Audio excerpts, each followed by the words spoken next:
સ્વાગત છે તમારું। આજના વિડીયોમાં આપણે વાત કરીશું GCAS પોર્ટલ પર જે એડમિશનની જે પ્રક્રિયા હતી એ પૂર્ણ થઈ ગઈ છે। 21 મે તારીખ અહીંયા નક્કી કરવામાં આવી હતી છેલ્લી।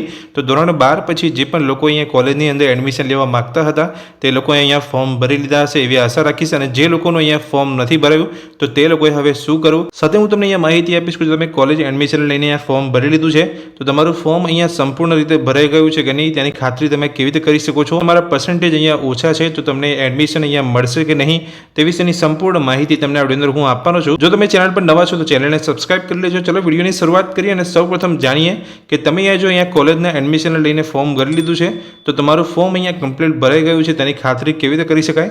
તો જે અહીંયા એપ્લિકેશનની જે પ્રોસેસ હોય છે એ 6 સ્ટેપની અંદર હોય છે। જોઈ શકો છો 1 2 3 4 5 અને 6 એની અંદર તમે જોઈ શકો છો પેમેન્ટ તમારું અહીંયા કમ્પ્લીટ છે। પ્રોફાઇલ જો તમારી અહીંયા કમ્પ્લીટ હોય, એકેડેમિક ડિટેલ્સ તમે અહીંયા કમ્પ્લીટ ભરી લીધી હોય, આ રીતનું તમને કમ્પ્લીટ જોવા મળતું હોય। ચોઇસની અંદર તમે જે કોલેજ અહીંયા પસંદ કરી છે ત્યાં કમ્પ્લીટ જોવા મળે છે। સબમિટની અંદર જો તમને અહીંયા સબમિટેડ જોવા મળે છે। વેરીફાઈની અંદર તમને જો વેરીફાઈડ જોવા મળે છે। તમે જે અહીંયા કોલેજ એડમિશન લઈને એપ્લિકેશન કરી છે એ તમારી અહીંયા કમ્પ્લીટ છે। અહીંયા જો તમારું છેલ્લે અહીંયા જોઈ શકો છો વેરીફાઈ છે। જો અહીંયા વેરીફાઈ ના હોય તો તમારે ડોક્યુમેન્ટ વેરિફિકેશન કરાવવાના રહેશે। જે ડોક્યુમેન્ટ વેરિફિકેશન તમારે 23 મે પહેલાં કરાવી લેવાના છે। નજીકના સેન્ટર ઉપર જઈને સેન્ટર લિસ્ટ કેવી રીતે જોઈ શકાય એ વેબસાઇટ પર આપેલું છે। સેન્ટર લિસ્ટ પર ક્લિક કરીને તમારા નજીકના સેન્ટર પર જઈને તમારે ડોક્યુમેન્ટ વેરિફિકેશન કરાવી લેવાના છે। જો તમારે અહીંયા છેલ્લા સ્ટેજની અંદર વેરીફાઈ નથી તો ડોક્યુમેન્ટ વેરિફિકેશન જ્યારે તમે કરાવશો તો જ અહીંયા વેરીફાઈ થશે।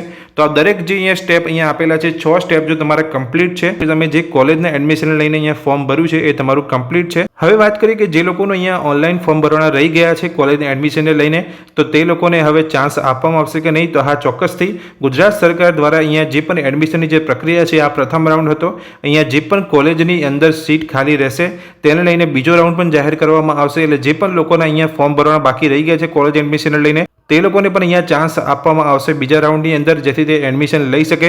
અને હવે વાત કરીએ જે વિદ્યાર્થીઓને એવી ચિંતા છે કે તેમના પર્સન્ટેજ ઓછા છે તો તેમને એડમિશન મળશે કે નહીં, તો હા ચોક્કસથી તમને અહીંયા એડમિશન મળી જશે। પણ બની શકે કે તમારી જે મનપસંદ કોલેજ જે તમે અહીંયા ફિક્સ કરી છે તેની અંદર તમને એડમિશન ના મળે। પર્સન્ટેજ ઓછા હોવાને કારણે જ્યારે મેરિટ લિસ્ટ અહીંયા બહાર પાડવામાં આવશે તો જો મેરિટ ઊંચું રહેશે તે કોલેજની અંદર તો તમને બીજી કોલેજમાં ચોક્કસથી એડમિશન મળી જશે। હવે વાત કરીએ કે જે અહીંયા પહેલો રાઉન્ડ જે પત્યો છે એડમિશન લઈને તેનું મેરિટ લિસ્ટ ક્યારે બહાર પાડવામાં આવશે। પ્રથમ રાઉન્ડનું જે મેરિટ લિસ્ટ છે ક્યારે બહાર પાડવામાં આવશે જેના માટે આપણે જીકાસની વેબસાઇટ એટલે કે GCAS પોર્ટલ પર આવવાનું રહેશે। અહીંયા તારીખો લંબાવવામાં આવી હતી તમને ખ્યાલ છે તો અહીંયા વેરિફિકેશનની તારીખ છેલ્લી 23 મે હતી। તો હવે મેરિટ લિસ્ટ ક્યારે આવશે એ જોવા માટે તમારે વેબસાઇટ પર આવવાનું છે અને તમે જોઈ શકો છો અહીંયા એક રિવાઇઝ શિડ્યુલ અહીંયા મૂકવામાં આવ્યું છે વેબસાઇટ પર।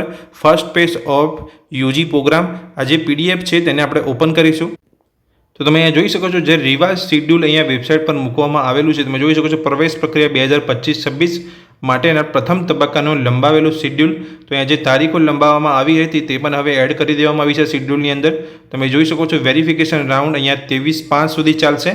ત્યાર પછી તમે જોઈ શકો છો ટેકનિકલ પ્રોસેસ અમુક થશે અને પ્રવેશ રાઉન્ડ 1 જે જાહેર કરવામાં આવશે એ 29/5/2025 થી 31/5/2025 સુધીમાં જાહેર કરવામાં આવશે। એ માટે વિદ્યાર્થીઓએ GCAS પોર્ટલ પર તેના ડેશબોર્ડ પર લોગિન કરી સંબંધિત યુનિવર્સિટી કોલેજ દ્વારા આપવામાં આવેલી પ્રવેશની ઓફર ચકાસવી રહેવાની રહેશે। 29/5 થી લઈને 31/5 દરમિયાન તમારે જે પણ અહીંયા યુનિવર્સિટી કોલેજ દ્વારા આપવામાં આવેલી જે ઓફર હશે તેને તમારે ચેક કરવાની છે। વિદ્યાર્થીના ડેશબોર્ડ પર મળેલી તમામ ઓફર પૈકી પસંદગી યુનિવર્સિટી કોલેજ મુખ્ય વિષયની ઓફર પોર્ટલ પરથી OTPથી તમારે કન્ફર્મ કરવાની રહેશે। ઓફર લેટરની પ્રિન્ટ લઈ પ્રવેશ માટે સંબંધિત યુનિવર્સિટી કોલેજ પર તમામ અસલ પ્રમાણપત્ર સ્વપ્રમાણિત પ્રમાણપત્ર એક સેટ સાથે રિપોર્ટિંગ કરવું અને યુનિવર્સિટી કોલેજ ખાતે નિયમાનુસાર ફી ભરવી અને OTPથી પ્રવેશ તમારે કન્ફર્મ કરવાનો રહેશે। એટલે પ્રવેશ પ્રક્રિયાનો જે પ્રથમ રાઉન્ડ છે એ 29 થી લઈને 31/5 દરમિયાન અહીંયા જાહેર કરવામાં આવશે। તો દોસ્તો વિડીયોમાં મેં તમને માહિતી આપી કે જે લોકોનું અહીંયા એડમિશન ફોર્મ ફિલઅપ થઈ ગયું છે તો કઈ રીતે ખાતરી કરવી કે તેમનું જે ફોર્મ ભરાયું છે એ કમ્પ્લીટ છે કે નહીં। તો એ જો વેરિફિકેશન બાકી હોય છે તો તમારે વેરિફિકેશન કરવું જરૂરી છે।